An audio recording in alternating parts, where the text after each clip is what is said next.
10 محرم الحرام کو کربلا کا واقعہ رونما ہوا تو اس موسم میں اطراف و اکناف عالم میں اس حوالے سے بات ہوتی ہے، ذکر کیا جاتا ہے۔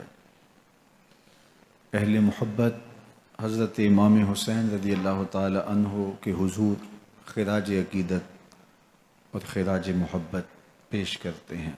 یہ حق و باطل کا معرکہ تھا، جھوٹ اور سچ کا مقابلہ تھا، ظلم اور عدل کا ٹکراؤ تھا، خیر اور شر کی لڑائی تھی، دو نظریات کا تصادم تھا۔ ایک طرف امام حسین رضی اللہ تعالی عنہ اور ان کے 72 جانثار تھے، اور دوسری طرف یزید اپنی تمام تر قوت کے ساتھ موجود تھا۔ حضرت امام حسین رضی اللہ تعالی عنہ سے مسلسل آخری وقت تک بیعت کا اسرار رہا، اور آپ آخری سانس تک یزید کی بیعت سے انکار کرتے رہے۔ حضرت امام حسین رضی اللہ تعالیٰ عنہ لڑائی کے لیے نہیں آئے تھے، ورنہ خواتین اور بچے ساتھ لانے کا کوئی مقصد نہیں تھا۔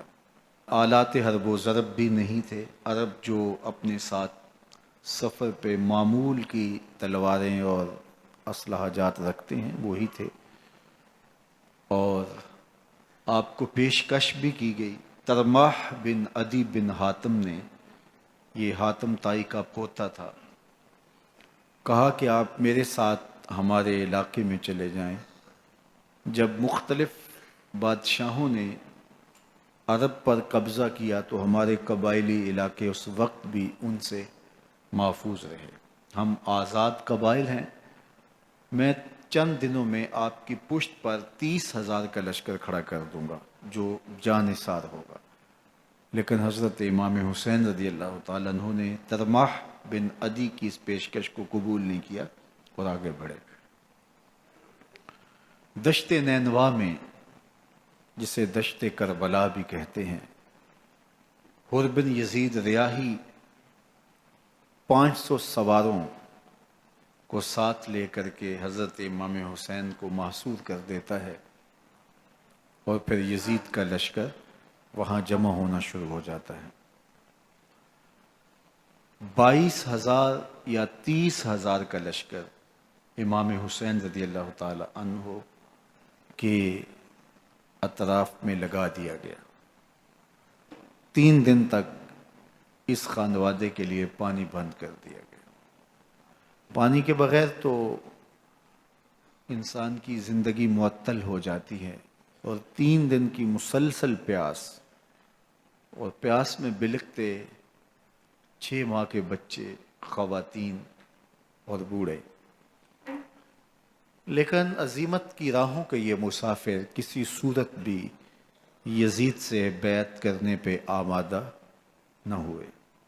یہ ایک ہیلا تھا کہ پانی بند کریں گے، بچے بلکیں گے، خواتین بے چین ہو جائیں گی تو یہ مجبور کر دیے جائیں گے۔ لیکن کہا تم جو کرنا ہے کرو۔ یہ بات طے شدہ ہے کہ ہم یزید سے بیعت نہیں کریں گے۔ پھر 3 ماہ پانی بند کرنے کے بعد حضرت امام حسین رضی اللہ تعالیٰ عنہ اور ان کے خاندان کو جس طرح ذبح کیا گیا، یہ ایک دردناک کہانی ہے۔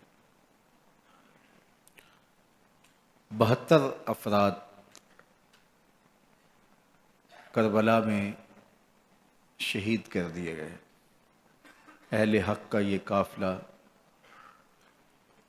بھوک اور پیاس سے نڈھال تھا، لیکن عزیمت کی راہوں کا یہ مسافر سرنگوں نہیں ہوا اور یزید کے ہاتھ پہ بیعت نہیں کی۔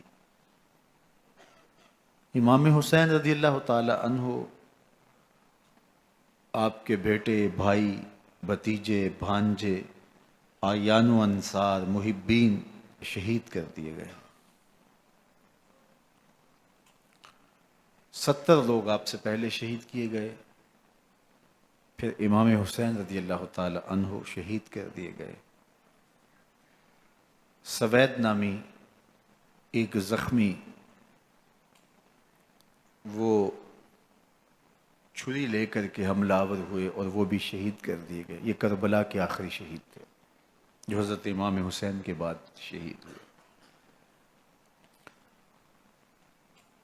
لیکن ان کی خون آشام تلواروں کی ابھی پیاس نہیں بجھی اور ان کی آتش غیظ و غضب ابھی ٹھنڈی نہیں ہوئی. شمز الجوشن حضرت علی اوسط جنہیں امام زین العابدین کے نام سے دنیا جانتی ہے، 14 سال کی عمر میں تھے، بیمار تھے، خیمے میں گھس کے ان کو بھی شہید کرنے لگا. تو حمید بن مسلم نے کہا کہ کیا بچوں کو بھی شہید کیا جائے گا؟ تو وہ رک گیا. عمر بن سعد کے حکم نامے سے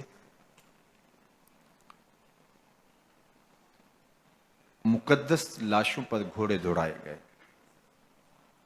حتیٰ کہ ان کی ہڈیاں چور چور ہو گئیں اور شہیدوں کے سر نیزوں پہ چڑھا دیے گئے. حسین ابن علی اور ان کے آیان و انصار کاٹ دیے گئے. فتح کے نقارے بجے، جشن منائے گئے اور یہ قافلہ کربلا سے کوفے کی جانب روانہ ہوا. شہیدوں کے سر نیزوں پہ آگے آگے چل رہے ہیں اور اونٹوں کے اوپر حضور کی بیٹیاں، حضور کی شہزادیاں اور حضرت امام زین العابدین کو باندھا گیا ہے. اور یہ تقدس مآب قافلہ کوفے پہنچتا ہے. ابن زیاد بہت خوش تھا کہ جیسے اس نے کوئی بہت بڑا کام کر لیا ہو. نواسہ رسول کا سر ایک تشت میں رکھا اس کے سامنے تھا اور وہ چھڑی سے آپ کے ہونٹوں اور آپ کے دانتوں پر ضرب لگاتا. حضرت زید بن ارقم رضی اللہ تعالی عنہ صحابی رسول اس مجلس میں موجود تھے. وہ کھڑے ہو گئے، غصے سے ان کا بدن کانپ رہا تھا اور آپ نے کہا، ظالم، چھڑی کو یہاں سے ہٹا لے. میں نے خود ان آنکھوں سے رسول اللہ کو یہ ہونٹ چومتے ہوئے دیکھا ہے. ابن زیاد غصے میں بپھرا ہوا بولا، اگر تو بوڑھا نہ ہوتا تو میں تیری گردن اڑا دیتا. حضرت زید بن ارقم روتے ہوئے دربار سے باہر نکلے اور ساتھ اہل کوفہ کو مخاطب کر کے کہا کہ اہل کوفہ، تم نے حسین ابن علی کو شہید کر دیا اور ابن مرجانہ کے غلام بن گئے. حضرت زینب سلام اللہ علیہا ایک کونے میں بیٹھی تھی، پرانے کپڑوں میں ملبوس. ایک وہ وقت بھی تھا کہ سیدہ زینب سلام اللہ علیہا جب کوفے میں آئیں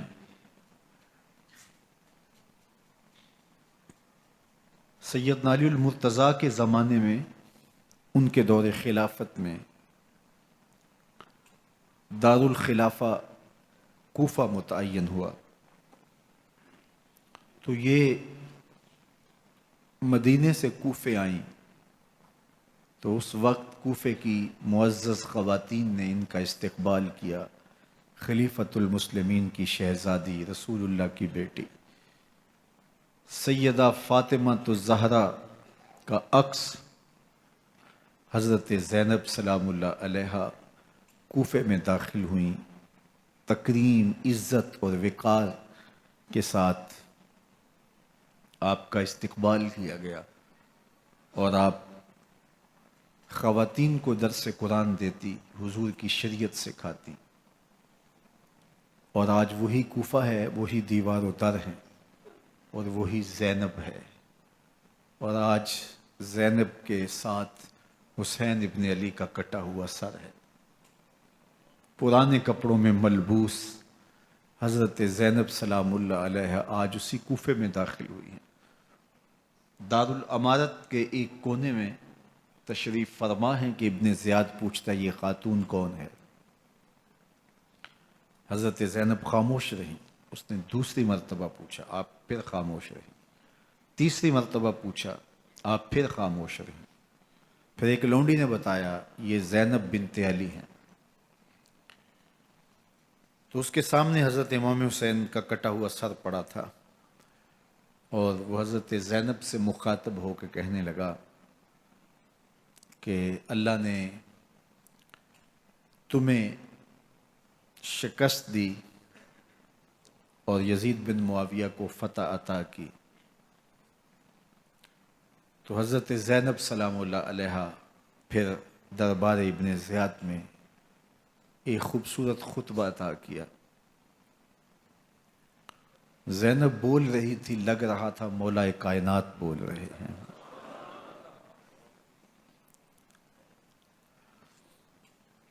یہ خطبہ بامر مجبوری تھا، ابن زیاد کی خرافات کا جواب تھا۔ تو ابن زیاد سے اس کا جواب تو نہ بن پڑا، لیکن کہنے لگا کہ بڑی مکفہ اور مسجع گفتگو کی، تمہارا باپ علی بھی بہت اچھا شاعر تھا۔ تو سیدہ زینب سلام اللہ علیہ نے فرمایا ہمیں مکفہ گفتگو سے کیا غرض، یہ تو ایک حقیقت ہے جو ہم نے بیان کی۔ تو حضرت علی اوسط امام زین العابدین بھی پاس تھے، تو دیکھ کر کے کہنے لگا کہ یہ لڑکا کون ہے؟ تو فرمایا میں علی بن حسین ہوں۔ تو کہا کہ انہیں تو قتل کر دیا گیا۔ کہا وہ میرے بھائی تھے اور ان کا نام بھی علی تھا، میرا نام بھی علی ہے۔ تو اس نے کہا کہ اس لڑکے کو لے جاؤ اور قتل کر دو۔ حضرت زینب علی اوسط امام زین العابدین کے ساتھ چمٹ گئیں اور کہا کہ اگر تم اسے قتل کرو گے تو اس کے ساتھ مجھے بھی قتل کرنا ہوگا۔ تو ابن زیاد کہنے لگا کہ یہ عورت سچ کہتی ہے، واقعی اس کے جذبات یہی ہیں۔ اور الصلاۃ جامعہ کی پکار کے ساتھ مسجد کوفہ میں آ گیا۔ کوفے کے لوگ سارے ابن زیاد کے سامنے تھے۔ امام حسین کا کٹا ہوا سر ابن زیاد کے سامنے تھا، اور اس نے کہا کہ اللہ نے یزید بن معاویہ کو فتح دی اور کذاب ابن کذاب معاذ اللہ حسین ابن علی کو شکست دی۔ جب اس نے یہ بات کہی تو عبداللہ بن عفیف الازدی رضی اللہ تعالی عنہ موجود تھے، وہ کھڑے ہو گئے۔ غصے سے ان کا بدن کانپ رہا تھا، اور آپ نے پوری ہمت کے ساتھ ابن زیاد کو جواب دیتے ہوئے کہا، ظالم، حسین سچا، حسین کا باپ بھی سچا، تو جھوٹا، تیرا باپ بھی جھوٹا، جس نے تجھے امیر بنایا وہ بھی جھوٹا۔ تو ابن زیاد نے جب اپنے بارے عبداللہ بن عفیف سے یہ بات سنی تو اس نے حکم دیا کہ ان کا سر کاٹ دیا جائے، اور پھر حضرت عبداللہ ابن عفیف رضی اللہ تعالی عنہ کو شہید کیا گیا اور ان کی لاش کو سولی چڑھا دیا گیا۔ حق کی راہ کے یہ مسافر اپنی جان کس طرح راہ خدا میں سپرد کر رہے تھے۔ اہل کوفہ سہمے ہوئے، ڈرے ہوئے ابن زیاد کے دربار میں بیٹھے تھے، اور امام حسین رضی اللہ تعالی عنہ کے قتل کا، ان کی شہادت کا انہیں دکھ تو تھا، لیکن ان کے اندر ہمت، طاقت اور توانائی نہیں تھی۔ ان کی تلواریں یزید کے ساتھ رہیں اور دل امام حسین رضی اللہ تعالی عنہ کے ساتھ رکھنے کی بات کرتے تھے۔ پھر یہ قافلہ کوفہ سے چلتے چلتے دمشق کی جانب عازم سفر ہوا. ایک اونٹ پہ تین لوگوں کو سوار کیا گیا تھا. امام زین العابدین کو سوار بھی کیا گیا اور بدن پر زنجیریں بھی باندھی گئیں، جکڑ کر کے سواری پہ بٹھایا گیا. اللہ اکبر. جہاں جہاں سے یہ لوگ گزرتے لوگوں کو ان کی حالت پہ رحم آتا. بہت سارے لوگ نہیں جانتے تھے یہ کون ہیں. عمومی طور پہ راستوں میں یہی بتایا گیا کہ کچھ باغی لوگ ہیں جنہوں نے حکومت سے بغاوت کی، تو ان کے کیفر کردار تک پہنچا دیا گیا. راستے میں ایک گرجا گھر آیا اور وہاں یہ لوگ رات رکتے ہیں. گرجا گھر کی دیوار پہ لکھا ہوا تھا اترجو امت قتلت حسین شفاعت جدہ یوم الحساب. کیا وہ امت جنہوں نے حسین ابن علی کو شہید کیا قیامت کے دن انہی کے نانے سے شفاعت مانگیں گے؟ کس منہ سے شفاعت طلب کریں گے؟ اسی حسین ابن علی کے نانا سے جن کے بیٹے کو، جن کے شہزادے کو، نواسے کو ان لوگوں نے شہید کیا. جب یہ تقدس مآب قافلہ دمشق پہنچا تو راستے میں ایک شخص قرآن مجید کی تلاوت کر رہا تھا. اپنے مکان کی چھت پہ بیٹھ کے تلاوت کر رہا تھا، اور یہ قافلہ اس طرح سے گزر رہا تھا کہ شہیدوں کے کٹے ہوئے سر نیزوں کی نوک پہ تھے، اور عصمت شیار خواتین اور امام زین العابدین اونٹوں پہ بندھے ہوئے تھے. تو پڑھنے والا تلاوت کر رہا تھا کہ کہف اور رقیم یہ ہماری نشانیوں میں سے بڑی عجیب نشانیاں ہیں. تو جب وہ پڑھ رہا تھا تو سر حسین سے آواز آئی یا تالی القرآن، اے قرآن پڑھنے والا. اصحاب کہف سے زیادہ عجیب قتلی و حملی، میرا قتل کرنا اور نیزے کی نوک پہ چڑھایا جانا ہے. یہ قافلہ یزید کے دربار میں پہنچتا ہے. یزید بہت خوش ہوا اور اس نے حضرت امام زین العابدین رضی اللہ تعالیٰ عنہ سے کہا کہ تمہارے باپ نے میری حکومت کے خلاف بغاوت کی اور وہ اپنے انجام کو پہنچے. تو آپ نے جواب میں قرآن مجید کی آیات کی تلاوت کی اور اہل بیت کے مناقب اور فضائل بیان کیے. سیدہ زینب سلام اللہ علیہ کا ایک خطبہ اہل بیت کی عظمت، مناقب اور فضائل میں یزید کے دربار میں اپنی انوکھی اور البیلی شان رکھتا ہے. یزید پہلے تو خوش ہوا، لیکن جب اس نے لوگوں کے چہرے دیکھے تو وہ پریشان ہو گیا. حتیٰ کہ یزید کے دربار میں ایک عیسائی سفیر آیا ہوا تھا، تو اس نے جب کٹے ہوئے سر دیکھے اور خستہ حال سادات کی شہزادیوں کو دیکھا تو اس نے کہا یہ کون لوگ ہیں؟ تو اسے بتایا گیا. تو اس نے بڑے تاسف کا اظہار کیا، کہا کتنے بد نصیب لوگ ہو، ہمارے پاس حضرت عیسیٰ علیہ السلام کے گدھے کا کھر موجود ہے اور ہم اسے بھی عزت کی جگہ پہ رکھے ہوئے ہیں، اور تم کتنے بدبخت ہو اپنے رسول کے نواسے کو شہید کر دیا. بے مروت بے وفا تیرا بھی کیا افسانہ ہے، جس نے اپنی ہی شمع کو گل کیا تو وہ پروانہ ہے. تو یزید نے جب لوگوں کے تیور دیکھے اور بدلتے ہوئے حالات دیکھے تو اس نے تاسف کا اظہار کیا اور کہا اللہ برا کرے ابن زیاد کا، وہ امام حسین کو میرے تک پہنچنے دیتا تو میں ان سے اچھا معاملہ کر لیتا. کچھ لوگ اس سے یزید کو بری الذمہ قرار دینے کی کوشش کرتے ہیں، لیکن یزید کے اپنے حکم سے سب کچھ ہوا۔ ابن اسیر نے لکھا ہے کہ جب یزید مرا تو ابن زیاد دمشق آ رہا تھا، اس کے ساتھ مسافر بن شریح بھی تھا، تو اچانک وہ کچھ سوچنے لگا۔ تو مسافر بن شریح نے کہا کہ ابن زیاد میں تمہیں بتاؤں تم کیا سوچ رہے ہو؟ کہا بتاؤ۔ کہا تم یہ سوچ رہے ہو کہ میں نے نواسہ رسول کو شہید کیوں کیا؟ تو کہنے لگا کہ یہ مجھے یزید کا حکم تھا، اور اگر میں نواسہ رسول کو شہید نہ کرتا تو وہ مجھے قتل کر دیتا۔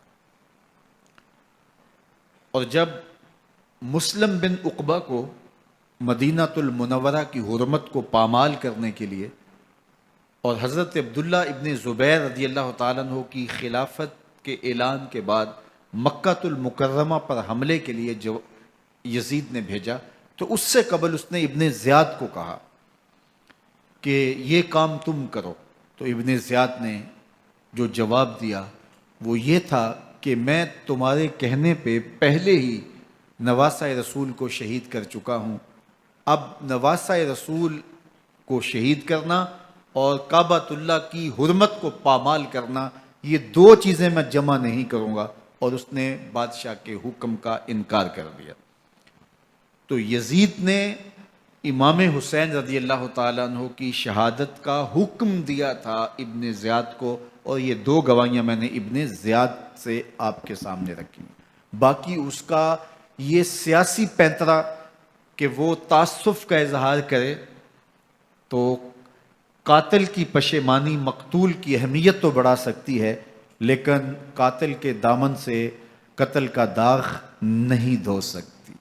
تو حضرت امام حسین رضی اللہ تعالی عنہ کا قتل یزید کو اب نظر آ رہا تھا مجھے بہت مہنگا پڑے گا، آخرت تو برباد ہوئی ہی ہوئی، دنیا بھی میں نے برباد کر لی، اور میری حکومت بھی مستحکم نہیں رہ سکے گی۔ تو اب اس نے یہ کہنا شروع کر دیا کہ خدا برا کرے ابن مرجانہ کا کہ وہ راستہ دے دیتا اور امام حسین کو میرے تک پہنچ دیتا۔ حضرت امام زین العابدین سے اب وہ لجاجت کرنے لگا اور کہنے لگا کہ حضرت آپ کچھ ارشاد فرمائیے۔ تو آپ نے تین چیزیں ارشاد کی۔ آپ نے فرمایا ایک تو ہمیں خیریت سے مدینے بھیج دو، اور دوسری بات کہ قاتلان حسین کو ان کے کیفر کردار تک پہنچاؤ، اور تیسری بات مجھے دمشق کی جامعہ مسجد میں خطبہ جمعہ کی اجازت دو۔ اس نے کہا کہ خطبہ جمعہ کی اجازت بھی دیتا ہوں، آپ کو خیریت سے مدینہ المنورہ بھی روانہ کر دیا جائے گا، لیکن قاتلان حسین کو کیفر کردار تک پہنچانا یہ میرے بس میں نہیں ہے، یہ ممکن نہیں ہے۔ اب مجھے بتائیے، حاکم وقت ہو اور اتنا بڑا سانحہ اور واقعہ ہو گیا ہو، تو وہ وہیں کھڑے کھڑے معذرت کر لے کہ یہ اس بات کو رہنے دو، تو اس کا مطلب سمجھنے میں کسی بھی باشعور شخص کو دیر نہیں لگتی۔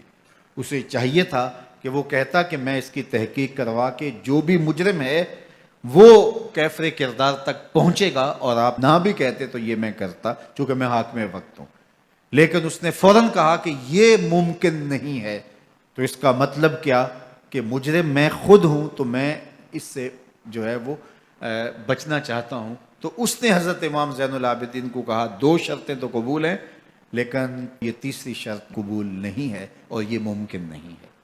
تو یہ واضح اس بات کا اشارہ ہے کہ یزید کے حکم سے، اس کی منشا سے اور اس کے کہنے سے حضرت امام کو شہید کیا گیا، اور اس نے حضرت امام حسین رضی اللہ تعالی عنہ کے مبارک لبوں پر چھڑیاں بھی ماری اور آپ کے دانتوں پر ضربیں لگائیں چھڑیوں کی۔ وہ تو ایک صحابی وہاں موجود تھے جو کھڑے ہو گئے، انہوں نے کہا ارفع ھذا القدیب عن ھاتین الشفتین، ان ہونٹوں سے چھڑی ہٹا لے، میں نے ان آنکھوں سے رسول اللہ کو یہ ہونٹ چومتے ہوئے دیکھا ہے۔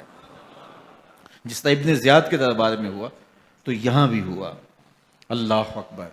تو یزید اپنے تئیں خوش تھا، لیکن لوگوں کے احتجاج کی سکت نہیں لا سکتا تھا کہ نواسہ رسول کو شہید کر دیا گیا، تو وہ یوں اپنی بات کو چھپانا چاہتا تھا، اور بات ابن مرجانہ ابن زیاد پہ ڈالنا چاہتا، لیکن ابن زیاد کہتا ہے کہ اگر یزید کے کہنے پہ میں امام حسین کو قتل نہ کرتا تو میں قتل کر دیا جاتا، اور میں غزوہ کعبہ اور قتل امام حسین دونوں کو جمع نہیں کر سکتا، لہٰذا اب میں یزید کا یہ حکم نہیں مانوں گا، اس نے پہلے مجھ سے بہت بڑی زیادتی کروائی ہے۔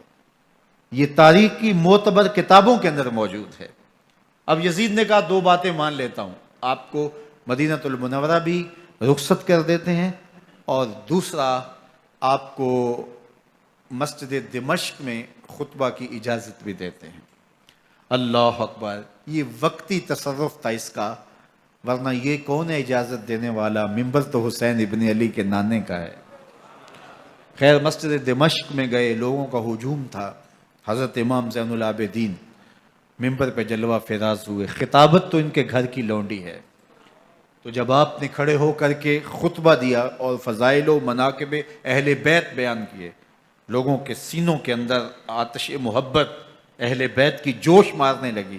یزید ڈر گیا کہ اگر کچھ دیر خطبہ جاری رہا تو کہیں ایسا نہ ہو کہ لوگ میرے خلاف اٹھ کھڑے ہوں، تو اس نے مؤذن کو اشارہ کیا اور وہ اذان دینے لگا، تو اس نے کہا اللہ اکبر اللہ اکبر، تو حضرت امام زین العابدین نے کہا اس میں کوئی شک نہیں کہ اللہ سب سے بڑا ہے۔ پھر کہا اشہد اللہ الہ الا اللہ، تو امام زین العابدین نے فرمایا کہ ہم نے اس بات کی اپنے خون سے گواہی دی ہے کہ اللہ کے علاوہ کوئی معبود نہیں ہے۔ پھر اس نے کہا اشہد ان محمد رسول اللہ، تو حضرت امام زین العابدین نے یزید کی آنکھوں میں آنکھیں ڈال کے کہا یزید دیکھ، اذان میں تیرے نانے کا نام ہے یا میرے نانے کا نام ہے؟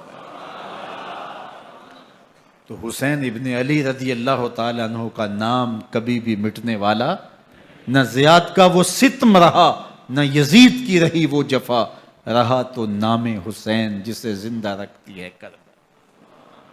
یزید نے امام حسین رضی اللہ تعالیٰ عنہ کو راستے سے ہٹا دیا، اس کا خیال تھا کہ یہ باغی ہیں اور میں ان کو کچل دوں۔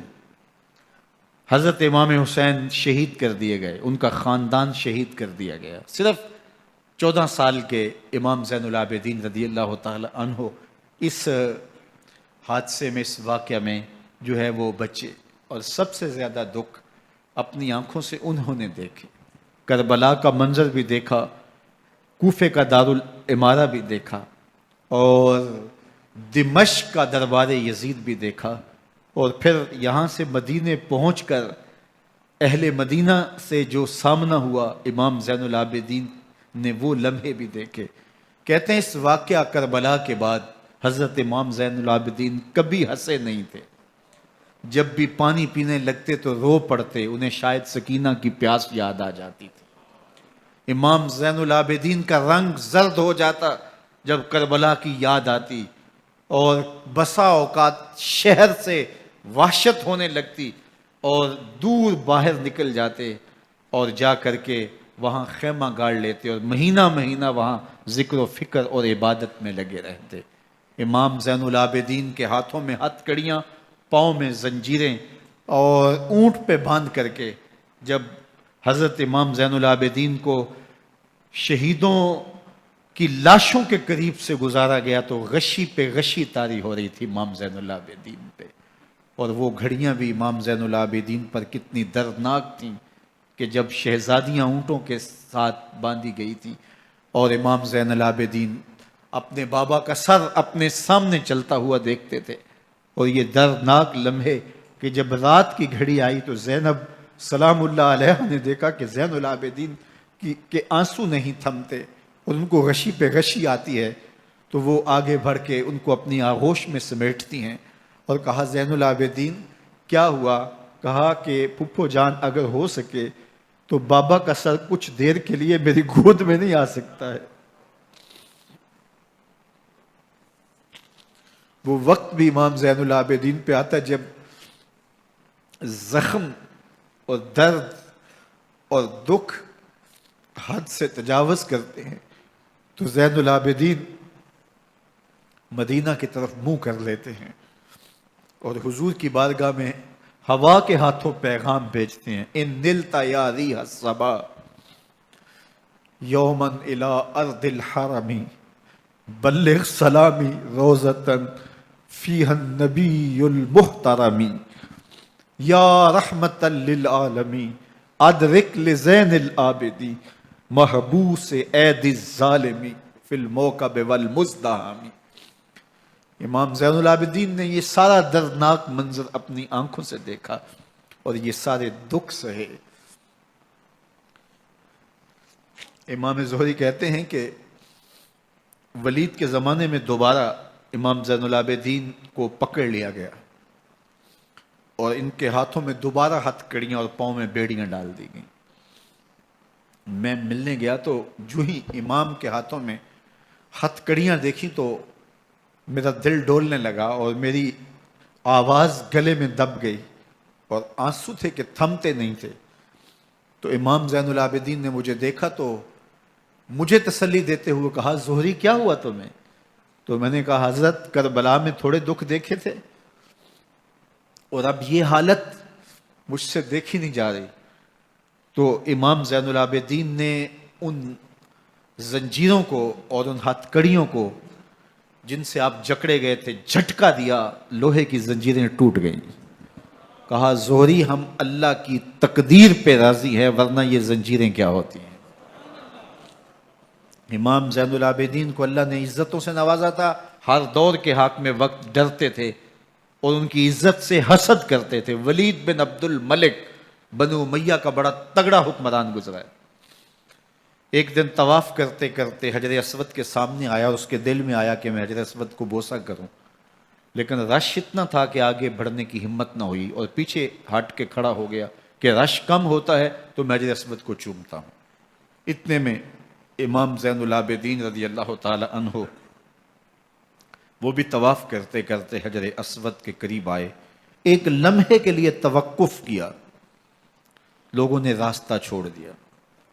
امام زین العابدین آگے بڑھے، حجر اسود کو چوما، پھر آگے بڑھ گئے۔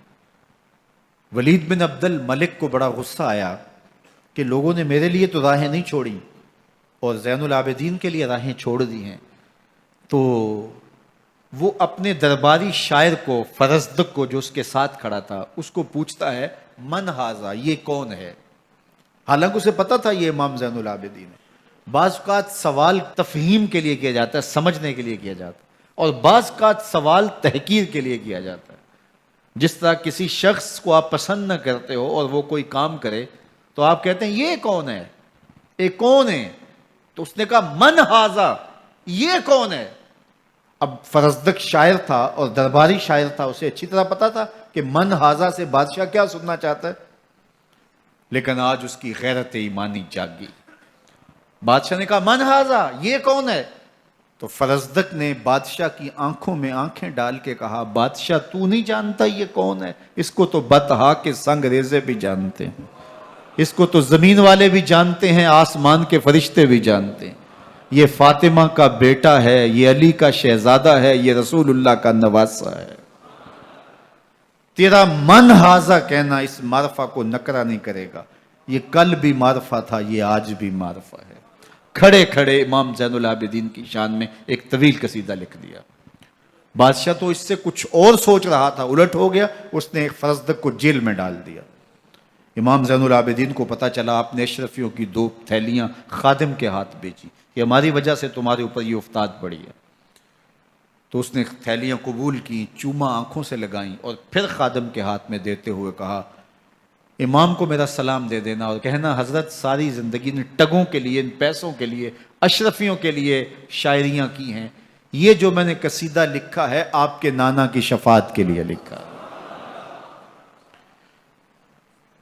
جو دلوں کو فتح کر لے وہی فاتح زمانہ۔ امام حسین کو تو کاٹ دیا گیا نا، اس لیے کاٹ دیا گیا کہ یہ ہماری حکومت سے بغاوت کر رہے ہیں، انہوں نے یہ کہا، بہانہ یہ بنایا، نظم حکومت میں یہ مخل ہو رہے ہیں، لہٰذا انہیں شہید کر دیا گیا۔ نہ صرف انہیں شہید کیا گیا، سر کاٹے گئے، نیزوں کی نوک پہ چڑھائے گئے، لاشوں پہ گھوڑے دوڑائے گئے۔ کیا کیا ظلم تھا، کیا کیا جبر تھا جو روا نہیں رکھا گیا۔ پیاسا رکھا گیا، بھوکا رکھا گیا، 6 ماہ کے بچے بھی نہیں چھوڑے گئے۔ امام حسین جب حضرت علی اصغر کو اپنے ہاتھوں پہ اٹھا کے فرات کے کنارے جا کھڑے ہوئے تو آپ نے اشقیاء سے مخاطب ہو کے کہا کہ تمہاری لڑائی تو مجھ سے ہے، اس 6 ماہ کے بچے نے تمہارا کچھ نہیں بگاڑا۔ چلو سے پانی بھرا تاکہ اصغر کا حلق تر ہو جائے، تو پانی ابھی حلق تک نہیں پہنچا، 2 شاخہ سن سناتا ہوا تیر آیا اور علی اصغر کا گلا چیر گیا۔ اور کہتے ہیں وہ جو تیر تھا جو حضرت علی اصغر کا گلا چیر کے آگے گزرتا ہے، وہ تیر تھا جو جانوروں کو مارنے کے لیے استعمال کیا جاتا ہے۔ گردن لٹک جاتی ہے، خون بہنے لگتا ہے، امام حسین اس خون کو آسمان کی طرف اچھال کے کہتے ہیں مالک حسین کی یہ قربانی بھی قبول فرما لے۔ نسل مٹا دی گئی، شہید کر دیے گئے، گھوڑے دوڑائے گئے، سادات کرام عصمت شعار پیغمبر زادیوں کو اونٹوں پہ بٹھایا گیا، رسیوں سے جکڑا گیا، چادریں چھیننے کی کوشش کی گئی، کیا کچھ نہیں ہوا۔ تاریخ دردناک ہے، اور یہ پیغمبر کے ماننے والوں نے، کلمہ پڑھنے والوں نے یہ سب کچھ کیا۔ بے مروت بے وفا، تیرا بھی کیا افسانہ ہے، جس نے اپنی ہی شمع کو گل کیا تو وہ پروانہ ہے۔